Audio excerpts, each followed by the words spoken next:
All right, we're about ready here.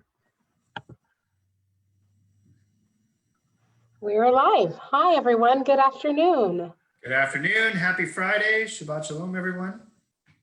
It is Friday. It's Friday again. These Fridays keep coming faster and faster, it seems. We're so glad you're here. Welcome to our third episode of Anything Goes. If you're just signing in, go ahead and say hello in the chat so that we can greet you properly. To be able to say hello. Hope everyone has had a nice Friday. I don't know who's going back to work and back in the office, or if you're still working from home at this point, but thanks for coming on. Yeah, I was struck today. I ran a couple of, I guess I just ran like one quick errand, but it was interesting to see how busy everything seemed when I drove around, you know, the area. I had to return a couple things to Amazon at the beach, and they were busy working there. We've got Jay Al-Hadif here with us. Hey, Jay, hope you're doing well. Hey, Jay.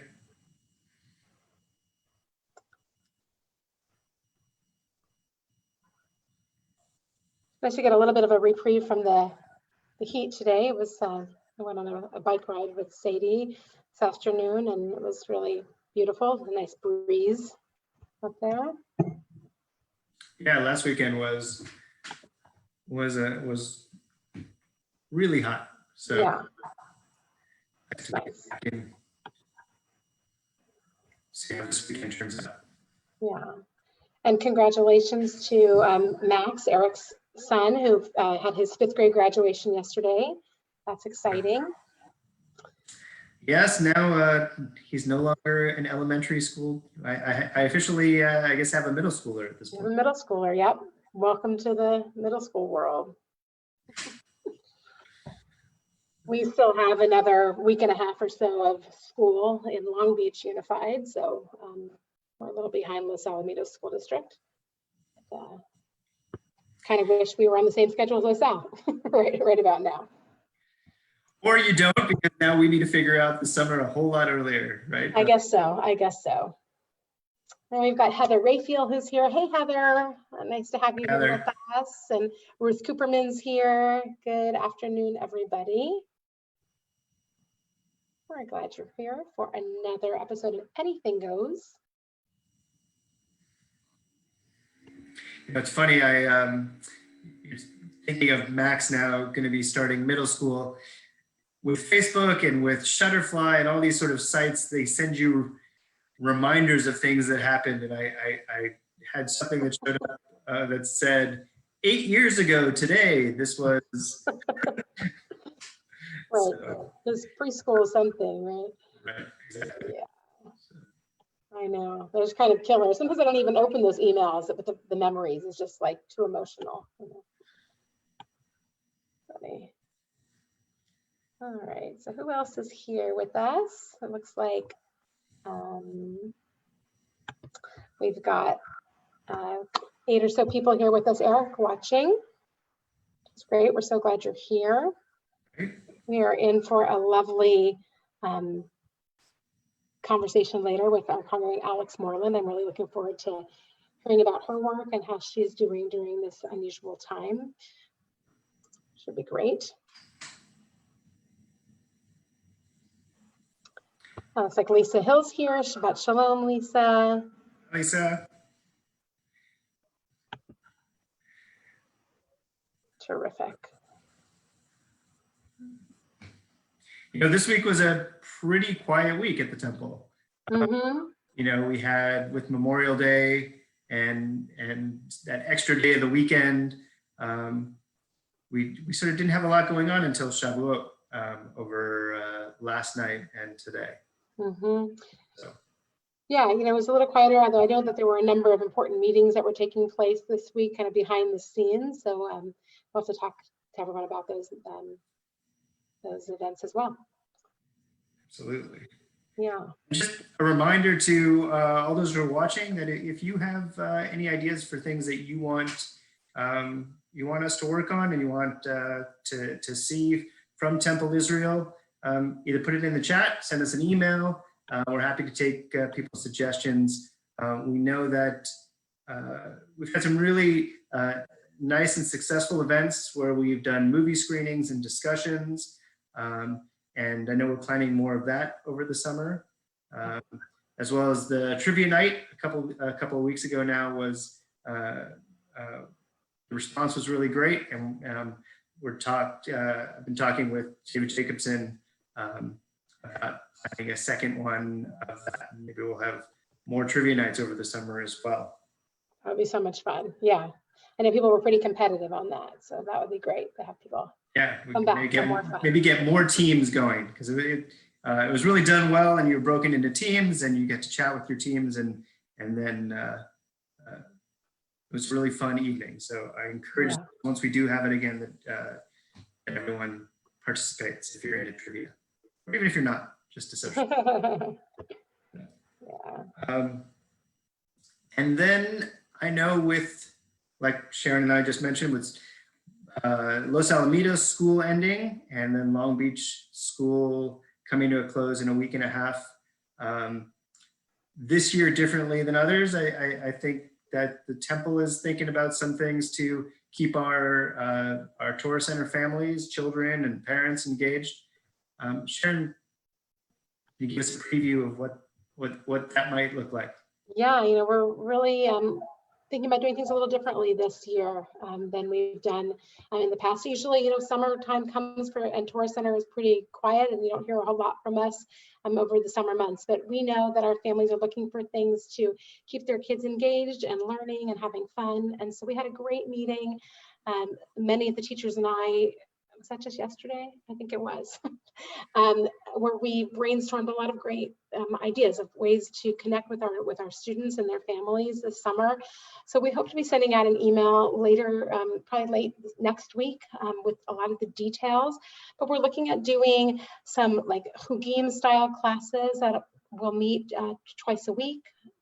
Trying to figure out the timing of that yet. They'll be taught by our tourist center teachers, or maybe some of our older teenagers.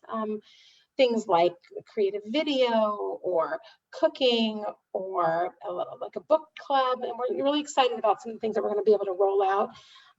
They will mostly be virtual. There's a possibility that one of the sessions will be in person at a park with proper social distancing, so that kids can at least see one another and their teacher once, and so they'll know, with whom they're sharing the learning experience. And otherwise it'll be on Zoom. But we're excited about that. And then a lot of other fun ideas came out for more social things for our kids to do online this summer, kind of youth group style things for our students as young as going into second grade. So a lot of fun things to come. So stay tuned for that, with a lot of special appearances by our teachers that they want to be involved and they want to stay connected. I know, Erica, a lot of them mentioned that they want to see their students again. So we talked about doing like summer class reunions via Zoom, which will be cute. I think that socialization, that people staying connected is so important right now. You can see the success that these parades and the drive-bys are having, and people are really craving that, seeing one another. Even if they can't hug and can't be closer together, just knowing that your friends are nearby is so important. Yeah, Erica, there's some questions in the chat about High Holy Days and a little bit about Joanne Levy had the idea about a distance Shabbat in the park. You want to share with everyone kind of what's going on with Temple Israel's thinking about getting back together or reopening at this point? Sure. So, as part of the reform movement, and I think as an organization, just really conscious of wanting to do things safely and carefully. So we're part of the Union for Reform Judaism, the URJ, and despite the announcement this week that came out that houses of worship are essential organizations and therefore can open. It's not as easy a practice of just saying, okay, we can open your doors and let people in. Right. The Reform Movement's actual press release statement said, "We have known for millennia that houses of worship are essential institutions. While we long to gather in person, we believe that there is no higher value than pekuach nefesh, saving a life. We are entrusted with the holy responsibility of being God's partners in that work. The Reformed Jewish movement will continue to look to the wisdom of medical professionals to guide us on when reopening our synagogues can be done safely in keeping with our values." And I think that was even before the statement released by the URJ. That was really the initial discussions that we had with our leadership. Is how we're going to open, and when we do, how we do that in a responsible way. And as a result, we've really put together an amazing group of people, congregants, combination of medical professionals, school professionals, teachers. Sharon and I serve on the task force, and we had our first meeting this past week, and really just getting general opinion about what we should consider moving forward, how we're going to start thinking about reopening our doors. I think fortunately, Temple Israel is in a position where we have great staff. Sharon and some great volunteers and our clergy have done a really great job. I think we've done a great job in transitioning and doing some online programming, doing our best to really keep our community connected. We don't have a preschool and we don't operate a summer camp. And I think organizations, we're seeing that locally with the JCC. There's a lot more pressure for those organizations to get up and running, get their doors open, and plan for that. We can actually take advantage of stepping back, making sure we're doing things right. The high holidays are in September. We have a separate task force that's solely focusing on that. But I think also with the expectation that much of what we do over the next few months and probably through the high holidays is going to be a combination of virtual as well as keeping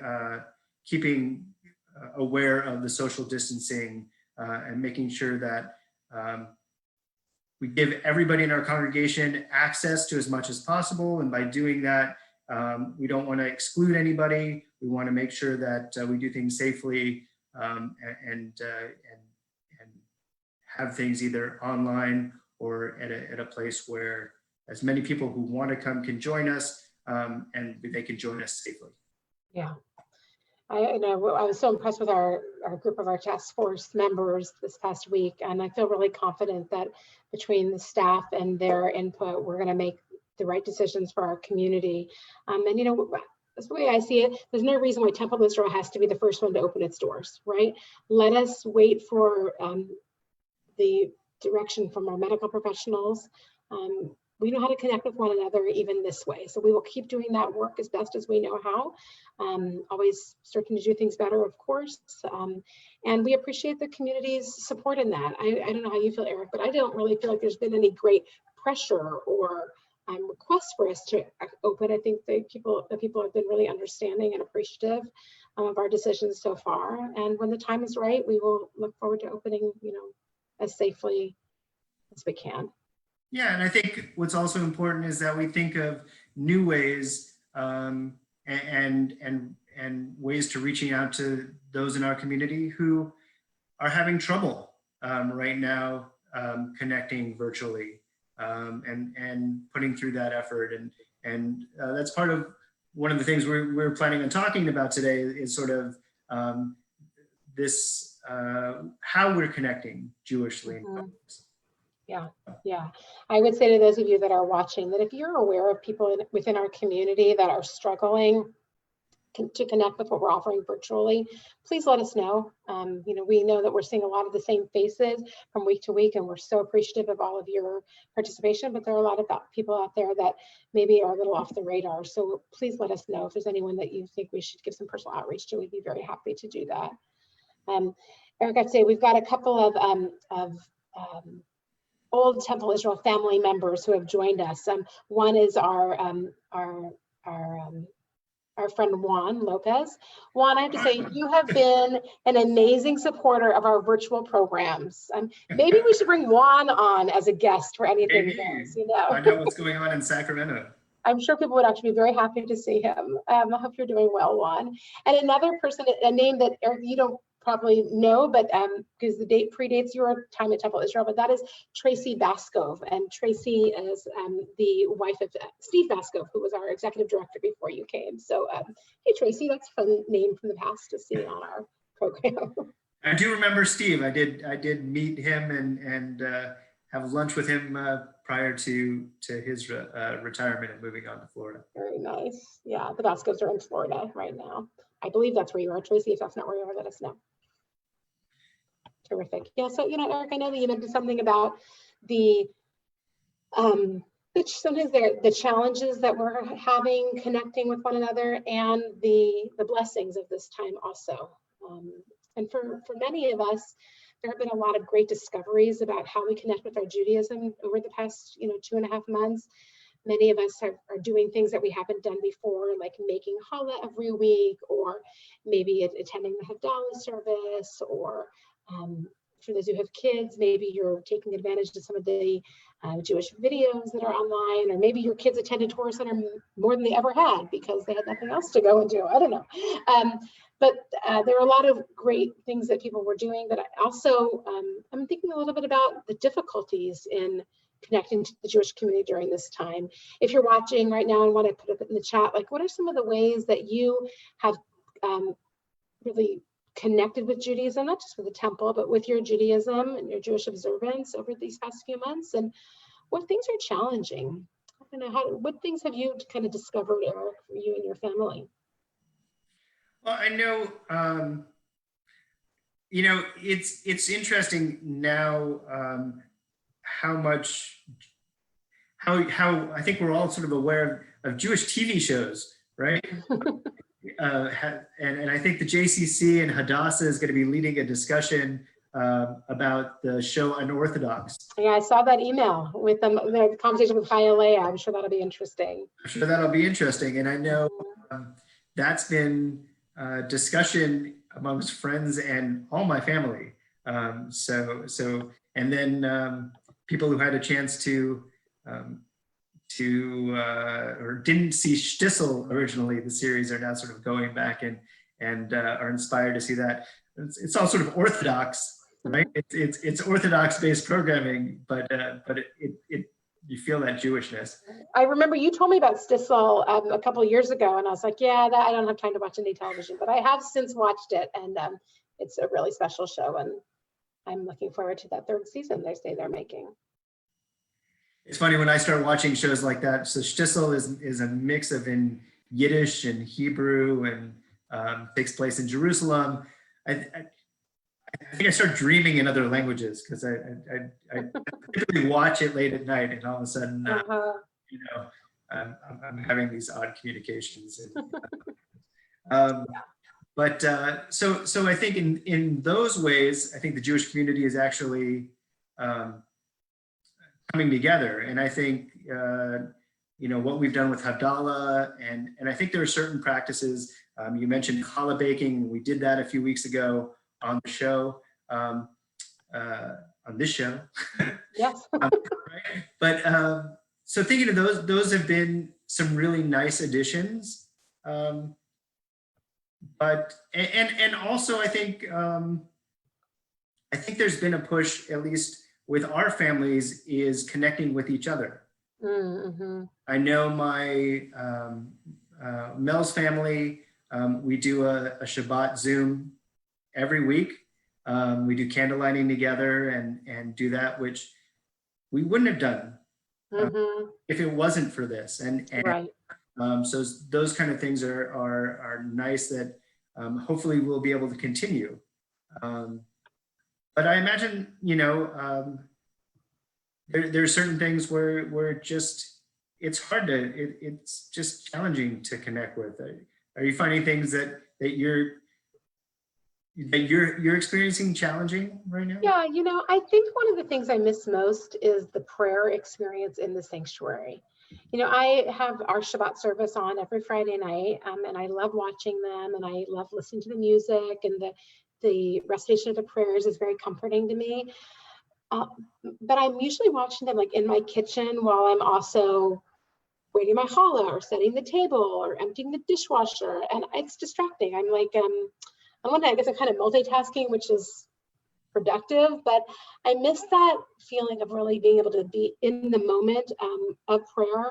That part's been challenging for me. I don't know how our members feel. And Joanne Levy is mentioning that she attended the Shiva Minyan for Ellen Goldsmith's mother the other night. Yeah, Joanne, it's interesting you should say that. First of all, we send our sympathy to the Goldsmith-Leifson family on the loss of Ellen's mother.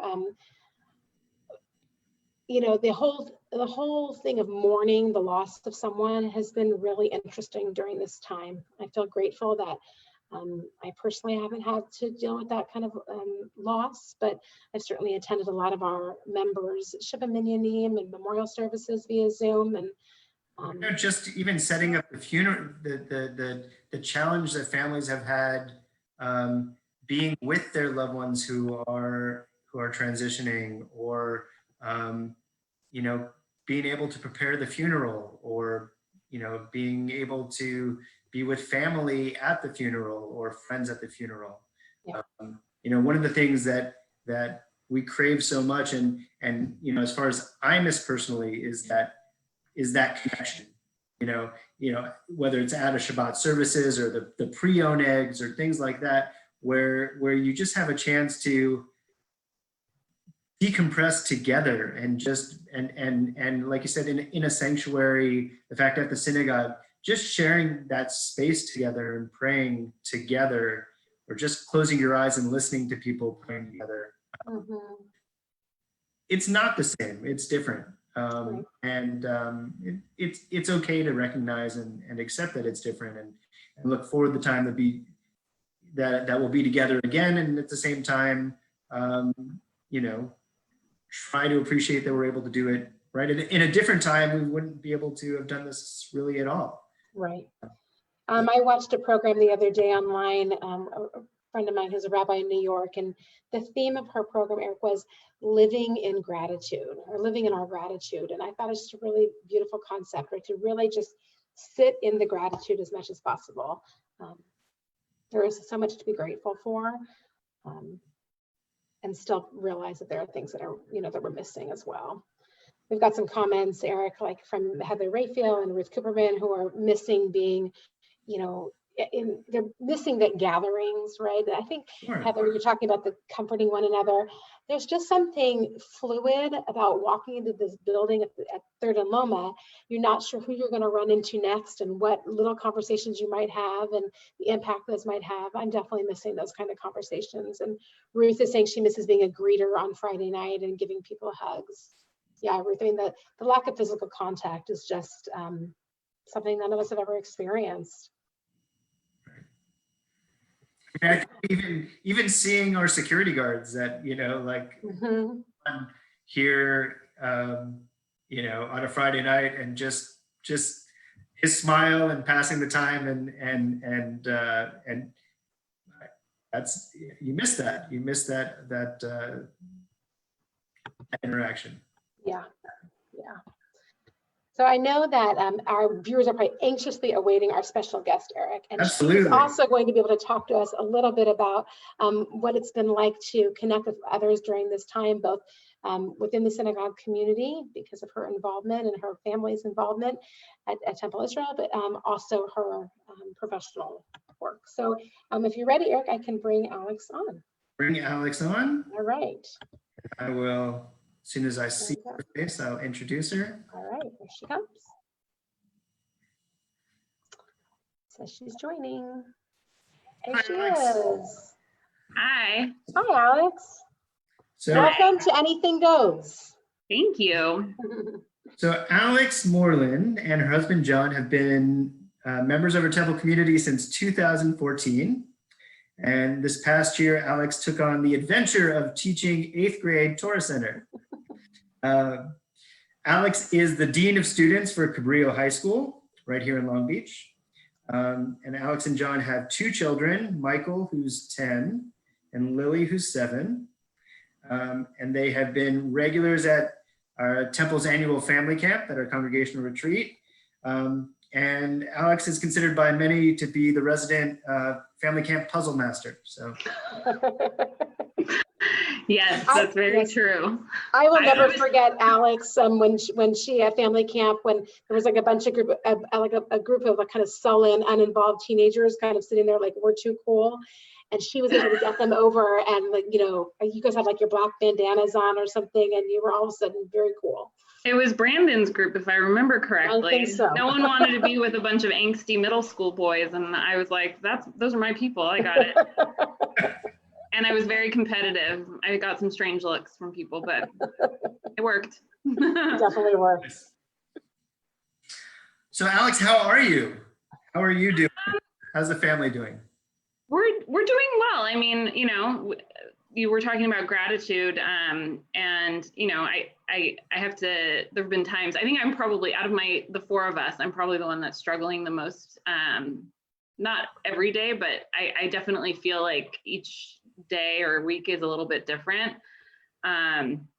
There've been, you know, just getting used to not going to work every day was a really big challenge for me. I'm a workhorse, and I love going to work, and I love my school, and I love my colleagues, and I love the kids that I work with. And I miss that interaction. But I've just been, you know, I'm a big fan of Brene Brown. And so I do think about gratitude a lot and sort of shifting perspectives. And so I've just, you know, I've had to remind myself more than I would care to admit, you know, just to, you know, really focus on all the good that we have going on. And, you know, this too shall pass. So it's just a matter of time. Alex, can you tell us a little bit about your work, what your work normally looks like at Cabrillo, and then maybe a little bit about what it's been like over the past couple of months for you? Yeah, so for those who don't know, a dean of students looks different from school to school. At my school, I'm considered a teacher on special assignment. So I'm part of the teachers union. You know, I'm still part of like teacher seniority, but I'm sort of this like hybrid because I do work with the administration. And so teachers don't know like really how to regard me, like if I'm one of the good ones or if I've gone to the dark side. And as it turns out, this year I completed the future administrators program. So administration is in the future for me, but my job on a day-to-day basis, while I have a lot of responsibilities, the primary one is discipline. And so when students get sent out of a class for defiance or disruption, I deal with them. I handle fights. I handle everything that a student can be suspended for, which doesn't sound like a lot of fun, but I say this sort of like tongue in cheek, but a lot of people would like say, oh, you have to work with the bad kids, but I love working with them. You know, maybe when I was a classroom teacher, which I was for, you know, over 10 years, I didn't maybe appreciate them as much as I should have, because, you know, they're disrupting you and preventing you from being able to do your job. But when they come to my office, it's just me and them. And so I really get an opportunity to talk with them and dig a little deeper. And, you know, they're not bad with me most of the time. I mean, of course, there's those exceptions, but you know, I love the work that I do. And so that has been, this is my 4th year. This will be my 4th year when it's over at Cabrillo, and I love it. It's sort of the diamond in the rough in terms of the high schools in the district. I don't think we're definitely looked at as the underdog, which I love, because we're just always proving people wrong, and I'm really proud of us. Wasn't Cabrillo recently recognized with some award or some recognition? Yeah, well, so all the high schools in Long Beach sort of follow this linked learning pathway model, which if you're not familiar with it, it's the closest thing that I can compare it to is like almost like if you major in something in college. And so the kids, when they enter high school, they pick a pathway which has a career focus to it. And so we have 4 pathways at our school, and we've been sort of the pioneer in terms of all the high schools and in implementing our pathways and getting them certified by the organization that does that. And so last year our law pathway was certified, they got gold, and then we've had 2 more pathways get silver certification. So yeah, we've been in the news for that, and there's always, you know, different things that are coming out about our school. So yeah, I mean, it's really an incredible school. It's really interesting getting to work there, because before I worked there, you know, you just hear about it, but once you're there, you're like, this place is great, and the teachers are so passionate about the kids that we work with, and it's just, yeah, so it's been tough not being able to be there. It sounds like a really special place. So what have you been doing? What's your work been like then during this safer at home time? Right. So what behavior problems do you have? Yeah, so obviously, like the ongoing joke with all the teachers whenever we're in meetings is like, well, there's no discipline. Like you can't send the misbehaving kids to me. So send them to the waiting room in Zoom, I guess. Yeah, and so like there have been a couple things that happened before school ended that I've had to like deal with remotely, which has been a bit of a challenge. But primarily it's just been kind of adapting and figuring out where there's a need that it wasn't necessarily a need before because we weren't closed. And so one of the first things I started working on was we have a lot of people or families that live on the west side who, you know, don't have food security. And so once they made Cabrillo a COVID-19 testing site, we thought, well, if we have that going on in the parking lot and people are coming there for that, maybe we should also set ourselves up as like a food bank. But because of all the laws and things that go along with that, you know, we were really limited on what we would be able to do. So I was looking into seeing if we could get a local organization to set up sort of like a satellite post at our school.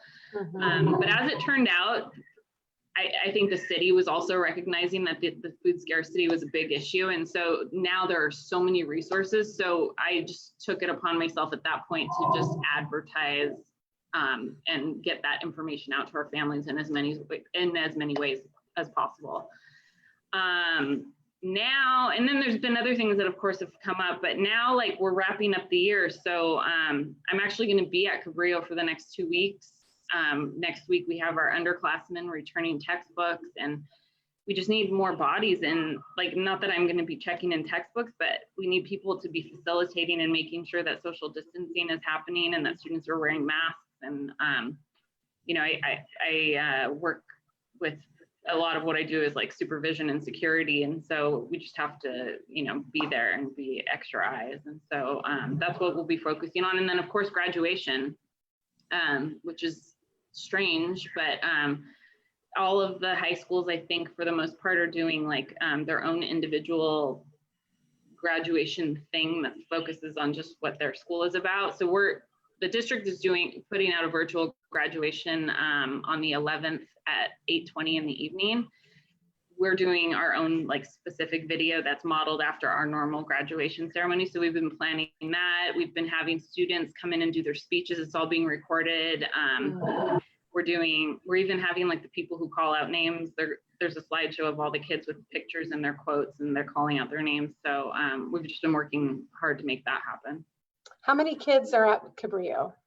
We have about 2,100 this year. It'll be interesting to see what enrollment's like next year though. Was there issues with participation and with internet access and teachers figuring out? I know with our kids' school and the younger level, they really if the kids participated in the online classes, there were no grades given out this year. It was sort of a continuation of, it was either like a pass or I think it was meets expectations or, you know, needs to improve. How did the school adjust to those kind of issues? You know, high school grades are important for different. High school grades are important. And I think high school, you know, the kids' commitment to school is a little bit different than in elementary, or maybe kids' ability to follow their parents' instructions are a little bit different. Like my kids would never not do their work at, you know, elementary age, but yeah, participation was bad. We went out on March 13th, and I think there was a 2 or 3 week gap before they actually started giving home learning opportunities, which weren't mandatory.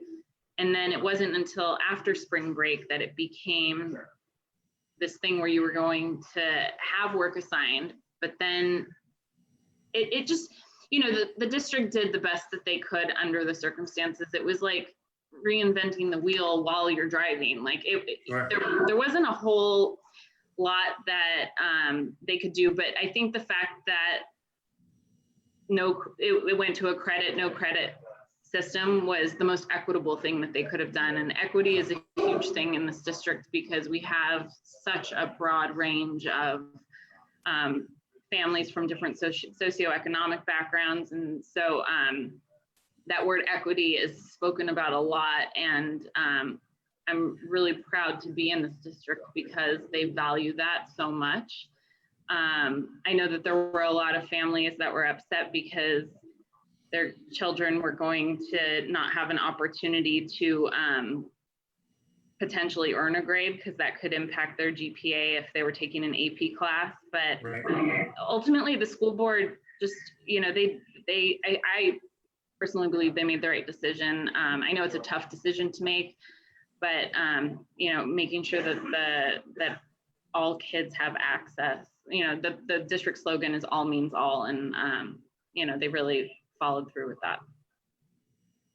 Are you involved in the planning and for next year in terms of should we what learning is going to look like next year, and you know, plans for opening up? I mean, that's happening at the district level, but certainly input is being given, and you know, we're waiting for the district to guide us in the right direction. At this point, I think that the teachers are just being told, I know that the teachers are just being told to get rid of as much as you can out of your classrooms so that there's more room because of social distancing. But you know, so much is up in the air. The district sent out a survey to gauge how many parents were really actually comfortable sending their kids to school. And you know, then of course, something else that comes into play is that the district is the #1 employer in Long Beach. And so if you live in Long Beach and you work at the district, chances are your kids go to school in this district too. And so like for someone like me, I have elementary age kids. If they're not in school full time, where are they going to be? You know, they go to the JCC after school in the kids university program, but what will that look like? And will they even have room for them? You know, so there's a lot to manage. I know that the district is just trying to figure out how it'll definitely at this point, depending on what happens, you know, with public health, it'll definitely be a hybrid model. And I think that there will be choice in terms of offering distance learning to those who don't feel comfortable coming to school. But I don't think that there's a chance that anyone will be at school all the time next year. I just don't think there's the space. I was at Stanford Middle School, was that just yesterday, talking to one of my daughter Sadie's teachers, and they're using this teacher's classroom as like a mock classroom.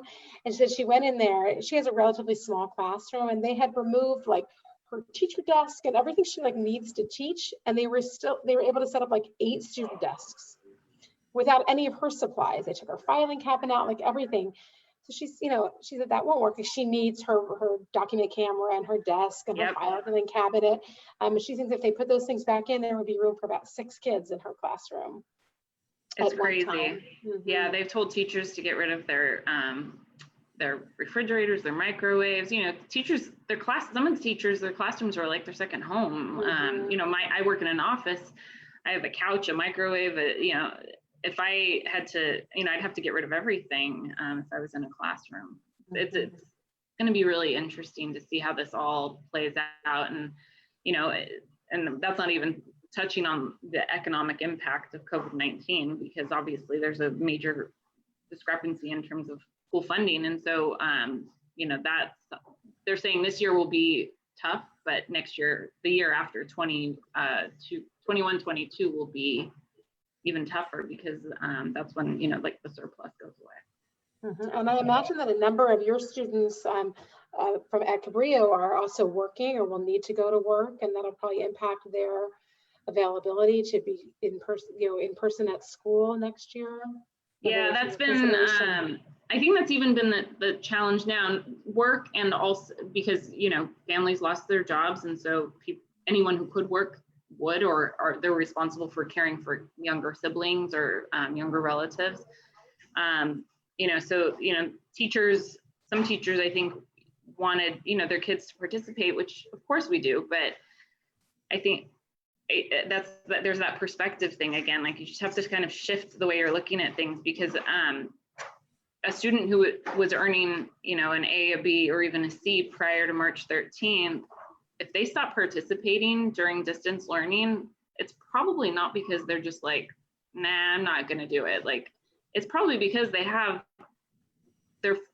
trying to survive, you know? And so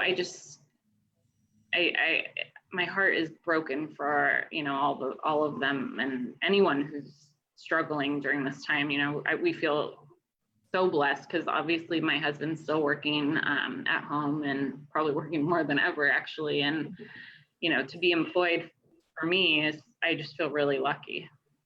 Indeed, yeah. Alex, there was a question from Heather Rayfield who's watching, and she wants to know about any kind of issues around family abuse or child abuse in homes.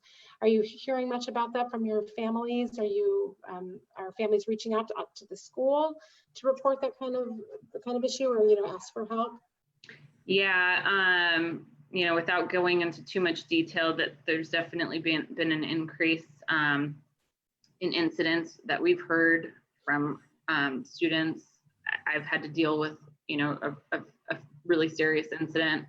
DCFS has been getting an enormous amount of phone calls. You know, we always have to remember that for a lot of kids, school is the safest place that they can be. And just to be stuck at home with maybe dangerous family members or neighbors is awfully sad. And, you know, we're just doing as much as we can to support our kids. And luckily, if there's any silver lining to this, it's that our kids come to us and tell us, you know, that they see us as the people that they can report to. And, you know, I'm glad that we can be a resource for them. It's a credit to you too, that you've built that relationship, and that the teachers have built that relationship with those students. Yeah, we just like a really quick story. We went through our high school accreditation process last year. It's called WASC, for those who know, and I was in charge of that process last year. It was a lot of work. And when the visiting committee came to certify us, or to like not evaluate us, but to just validate everything that we had said we were doing in our report, they did an interview with a student group, and they asked all the students, it was about 50 students in this big room. They said, raise your hand if you have one adult that you can go to on campus. And every hand went up. And these were random students. This wasn't ASB or, you know, our student ambassadors. It was randomly selected students. And then they said, okay, keep your hand up if there are 2 adults that you can go to on this campus. And every hand stayed up. It was only until they got to 4 or more that a few hands started to go down. And when they shared that with us at the closing meeting, we were just, none of us were surprised, but we were just glad that, like, you know, that speaks to Cabrillo. And I mean, it really does. That's right. It kind of gave me the chills to hear you share that. I'm sure it's been really hard to not be able to say goodbye to some of your seniors that you're close to, you've developed relationships with. Hopefully you'll have a chance to see them at some kind of, distance goodbye, something. That's what we're hoping for. Yeah. Yeah, terrific. Well, you mentioned sort of counting your blessings, right? Earlier, sort of taking that time for gratitude and did anything, and you've still been involved with Taurus, with what you're doing, you've still been involved, Taurus Center just ended recently, and you had your 8th grade class that you say goodbye to. Has there been anything sort of Jewishly that's helped you sort of through this, or things that you feel like you've been able to at least count on the temple for, or with your family and all that? Yeah, Taurus Center is huge for us because we have 2 young kids, and so and then having taught the 8th grade class this year, Sundays the last 10 of Sundays were incredibly busy because we would always try and attend the 10 a.m. Session that Sharon ran, but and then we each had our own hour, so we were like, there was no messing around in the morning. And so, we were all grateful for that, the kids and for me, actually. It was really interesting for the 8th grade group. When you get them together in a room, they're a very, very social bunch. And I think it's fair to say that it was sometimes difficult to always get them to not want to talk because, they've known each other for a very long time, and most of them don't go to school together, and so they don't get a chance. That this is their one opportunity to interact. And but when I got them in those Zoom meetings, they were just quiet as a mouse. They didn't try, they didn't talk over, and I wasn't muting them sometimes, but it was really interesting. So Taurus Center was definitely a big part of the last several weeks. For Passover, I always host a Seder, and we'll have family or friends over. John's parents and his sister, they're not Jewish, but they always look forward to attending. And this year they were really bummed about not being able to make it. So they were part of the Zoom experience, and they just sat there and watched and participated when they could. And they were sort of drooling at all the food. And, we've done, Havdalah, and that's probably my favorite thing actually during this whole time, because it's not something that we would necessarily participate in outside of quarantine. But so this was really nice it's been really nice to do that when we can. And that's about it. Yeah. Oh, that's a lot, it's a lot. The days go by very quickly. When working and trying to combine everything together. So. Yeah. Alex, have there been other kind of fun things that your family has been able to do during this time that are not Jewish, not necessarily Jewish, but other things that you've done outside, or new kind of hobbies or activities you guys have discovered?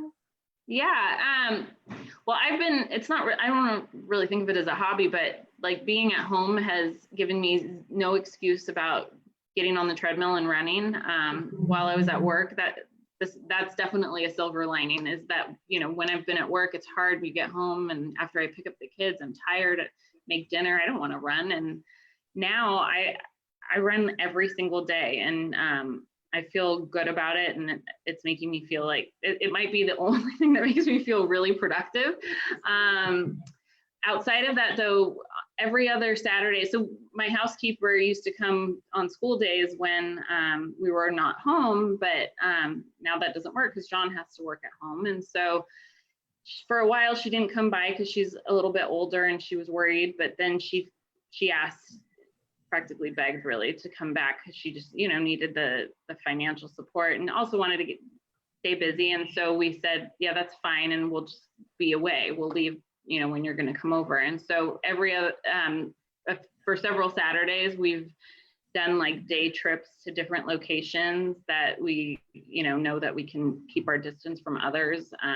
We pack up food so we don't have to eat out, of course. And so we went to see the poppies in Lancaster. That was one really exciting experience. I've never done that before. Last weekend we went on a hike up in Mount Baldy to San Antonio Falls. My 7-year-old almost fell and broke her neck, which was not she didn't, so that's why I can smile about it, but it was I was sweating it a little bit for a few moments. But yeah, the outdoor our interaction in the outdoors has really kind of fed my soul, because you know, it's easy to just kind of get caught in errand running and staying close to home, and so now it's something we really work to get out and see something new. Lovely. Yeah. That's so nice. Yeah. Terrific. I know for me, the long dog walks have been a saving grace. So. Right. I think all of our pets are going to die of broken hearts when this is all over, because my dog, like, he has separation anxiety. He already had it before this, but now if we even like leave him in the house to walk out to the curb, he's whimpering, he's sweating, he just doesn't know what to do. Yeah, they'll definitely be going through withdrawals, I think, when we're back to work.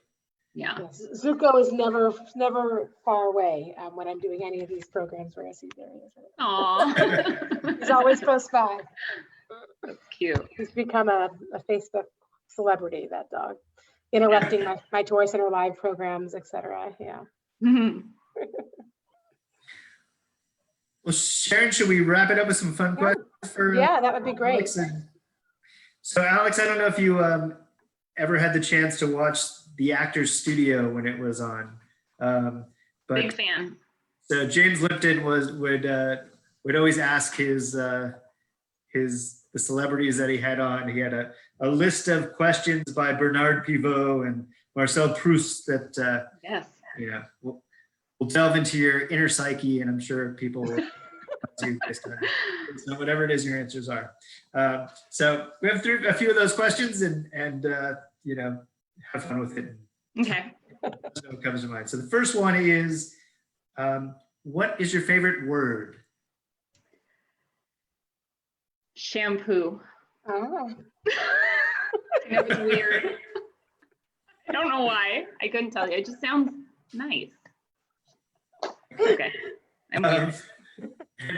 Like I said, I'm not going to psychoanalyze you. Someone else. What is your least favorite word? Hate. What sound or noise do you love? Babies laughing. And what sound or noise do you hate? Sirens, ambulance. I hate it. So other than what you do, what other profession would you like to attempt? Food critic. Mm. I'm a foodie.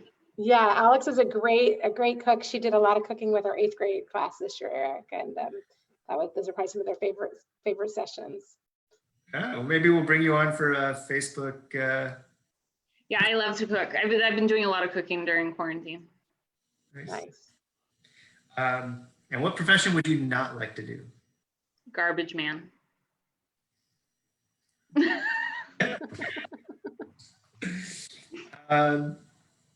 And lastly, if heaven exists, what would you like to hear God say when you arrive at the pearly gates? Oh, I didn't know you were gonna ask this one. I don't have a clever answer.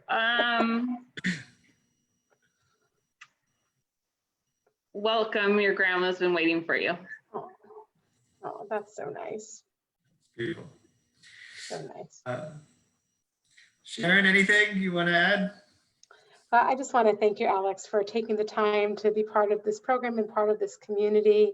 And it's our hope that this program gives us a chance for our congregants to meet and interact with people that they don't necessarily know so well, or people that they don't know as much about. So we want to thank you for joining us, and you know, special thanks for all your hard work for Temple Israel and for Long Beach Unified, and for our community as a whole. Thank you. Thanks for having me. It was fun. Great. Terrific. So happy to have you on.